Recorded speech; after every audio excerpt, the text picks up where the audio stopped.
राष्ट्रपति जी ने आपातकाल की घोषणा की।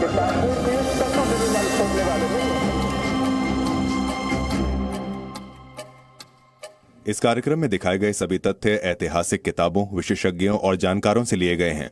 कार्यक्रम का उद्देश्य किसी भी धर्म, जाति या किसी की भावनाओं को ठेस पहुंचाना नहीं है।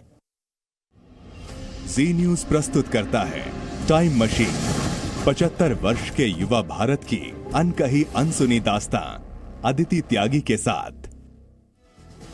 नमस्कार, जी न्यूज स्पेशल टाइम मशीन में आपका स्वागत है और मैं हूं अदिति त्यागी। आज टाइम मशीन में हम आपको लेकर चलेंगे वर्ष 1983 में, यानी वो साल जब पहली बार भारतीय क्रिकेट टीम ने दुनिया में लहराया था जीत का परचम। ये वही साल था जब वर्ल्ड कप की ट्रॉफी को भारत ने अपने नाम कर लिया था।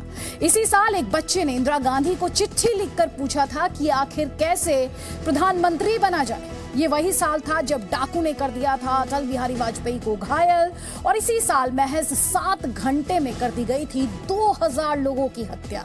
तो चलिए घुमाते हैं टाइम मशीन की सुई को और आपको दिखाते हैं 1983 की अनकही और अनसुनी कहानी।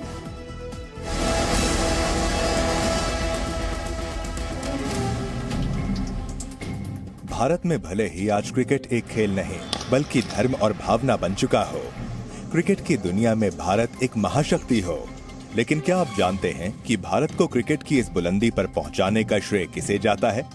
कपिल देव और उनकी टीम को। एक वक्त ऐसा था जब भारत क्रिकेट जगत की सबसे कमजोर टीमों में गिना जाता था। फिर आया 25 जून 1983 का दिन।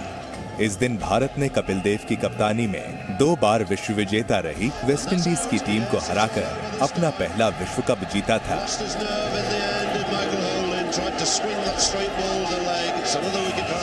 ये वो दिन था जब हर भारतीय ने जश्न मनाया था। देश में लड्डू बांटे गए थे और लोग खुशी में झूमे थे।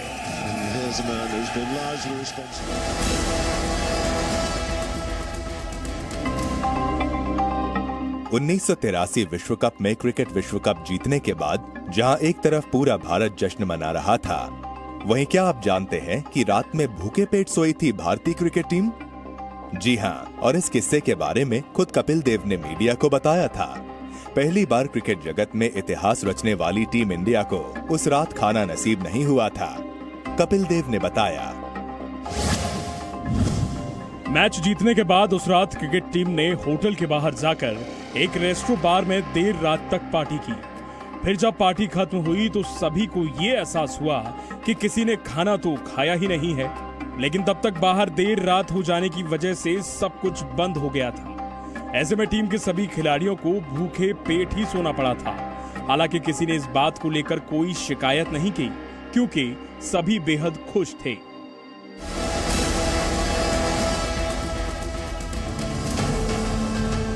वर्ल्ड कप के कड़े मुकाबले में जब भारत ने वेस्टइंडीज को हराया तो उस वक्त इंडियन ड्रेसिंग रूम में कुछ ऐसा हुआ जिसने सभी को हैरान कर दिया।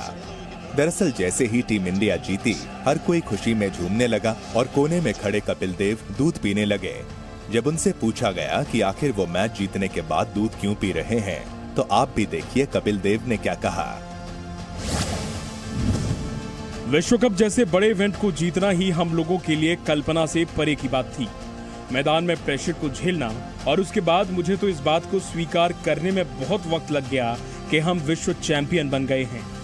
मैं जीत से जितना खुश था उतना भावुक भी था। ड्रेसिंग रूम में दूध रखा था और मैं उस वक्त परेशान था, लेकिन जीत की खुशी में मुझे सबसे पहले दूध ही दिखा तो मैं उसे पीने लगा।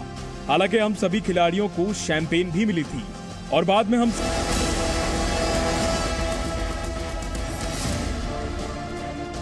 1983 में कपिल देव की कप्तानी में भारतीय क्रिकेट टीम जब पहली बार वर्ल्ड कप जीत कर आई थी तो उस समय बीसीसीआई के पास खिलाड़ियों और अपने स्टाफ को देने के लिए पैसे नहीं थे।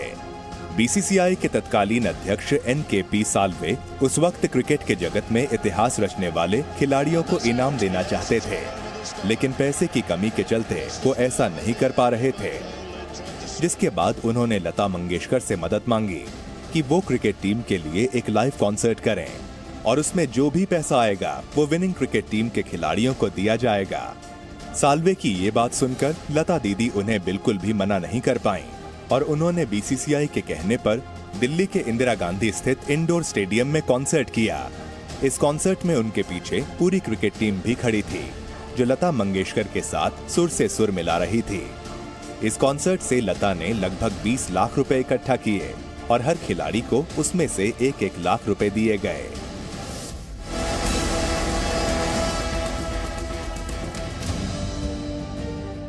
वर्ल्ड कप जीतने के बाद जब भारतीय क्रिकेट टीम इंडिया आई तो उनके स्वागत में तत्कालीन प्रधानमंत्री इंदिरा गांधी ने पूरी टीम को पीएम आवास पर लंच के लिए आमंत्रित किया, जहां कपिल देव क्रिकेट टीम के साथ आए। इंदिरा गांधी ने विश्व विजेता टीम के लिए भव्य भोज का आयोजन किया था, जिसमें हर खिलाड़ी की पसंद के अनुसार पकवान बनाए गए थे।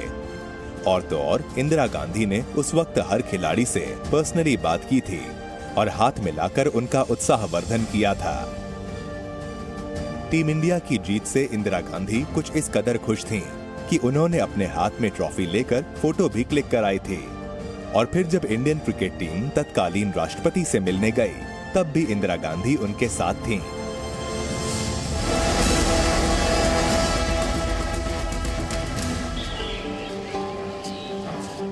उन्नीस 1983 में एक ऐसा वाकया हुआ जिसकी चर्चा न सिर्फ राजनीतिक जगह बल्कि पूरे देश भर में हुई। दरअसल अटल बिहारी वाजपेयी को कुत्तों का बहुत शौक था और वो रोज सुबह अपने कुत्तों को टहलाने के लिए घर से जंतर मंतर की तरफ निकल जाया करते थे। एक दिन जब वो सुबह टहल रहे थे, तभी उनके पड़ोसी प्रणब मुखर्जी के पालतू कुत्ते ने अचानक आकर उनको काट लिया। ये बात जैसे ही प्रणब मुखर्जी की पत्नी शुभा मुखर्जी को पता चली, तो वो अटल बिहारी वाजपेयी से मिलने उनके आवास पर आई। शुभ्रा मुखर्जी को अपने घर देखकर अटल बिहारी वाजपेयी मुस्कुराए और बोले, आपको यहाँ आने की जरूरत नहीं थी, कुत्ते ने काटा है, मामूली घाव है, ठीक हो जाएगा। उस वक्त अटल बिहारी ने शुभ्रा मुखर्जी को अपने घर में लगी सब्जियां भी तोड़ कर दी थीं।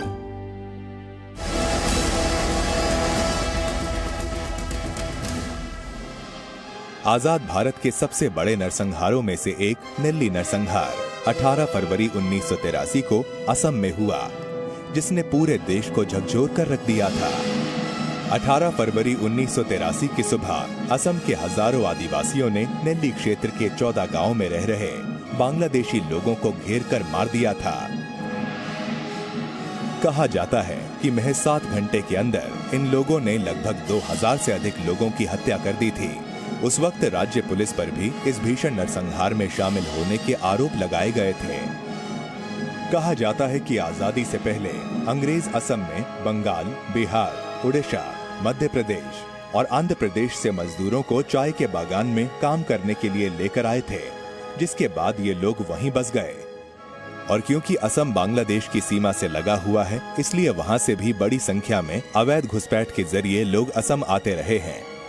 और आगे चलकर इन लोगों को सरकार ने वोट का अधिकार भी दे दिया था। इसी के खिलाफ 1980 के दशक में राज्य में एक आंदोलन चला था, जो 1983 में नेल्ली नरसंहार की वजह बना था।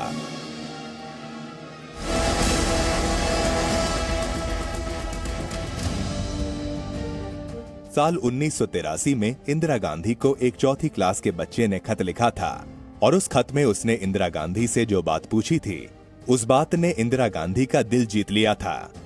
दरअसल 1983 में लुधियाना की 4th क्लास में पढ़ने वाले एक छात्र दीपकरण ने इंदिरा गांधी को खत लिखा, जिसमें इस छात्र ने इंदिरा से पूछा कि कैसे प्रधानमंत्री बना जाता है। मैं चाहता हूं आप मुझे बताएं कि आपने किस स्कूल से पढ़ाई की है। मैं भी एक दिन प्रधानमंत्री बनना चाहता हूं। अभी मैं लुधियाना के कॉन्वेंट स्कूल में 4th कक्षा का छात्र हूं। मैं आपका भाषण टीवी पर सुनता हूं। मैं आपसे बहुत प्रभावित हूं। मैं आपसे निवेदन करता हूं कि आप मुझे बताएं कि प्रधानमंत्री बनने के लिए क्या करना होता है। दीपकरण के इस पत्र से इंदिरा गांधी काफी प्रभावित हुई थी और उन्होंने अपने स्टाफ से कहकर इस पत्र को दिल्ली के पीएम म्यूजियम में संभाल कर रखवा दिया था।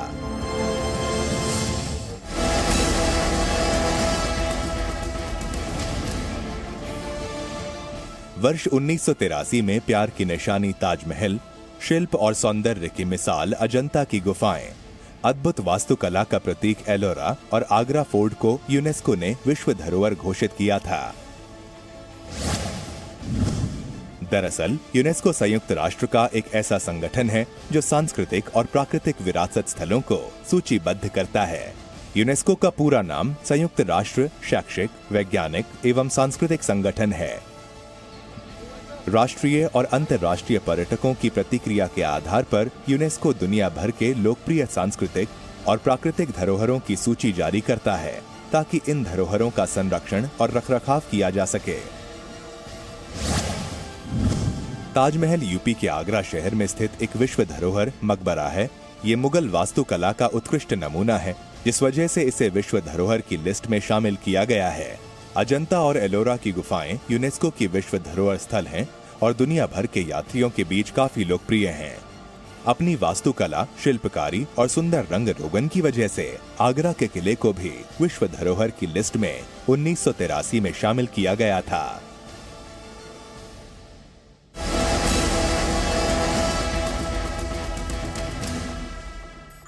आजाद भारत में ऐसा पहली बार हुआ था जब 4 दोषियों को एक साथ फांसी दी गई थी। दरअसल 1983 में पुणे के सनसनीखेज जोशी अभयंकर हत्या मामले में 4 दोषियों को एक साथ यरवदा केंद्रीय जेल में फंदे पर लटकाया गया था।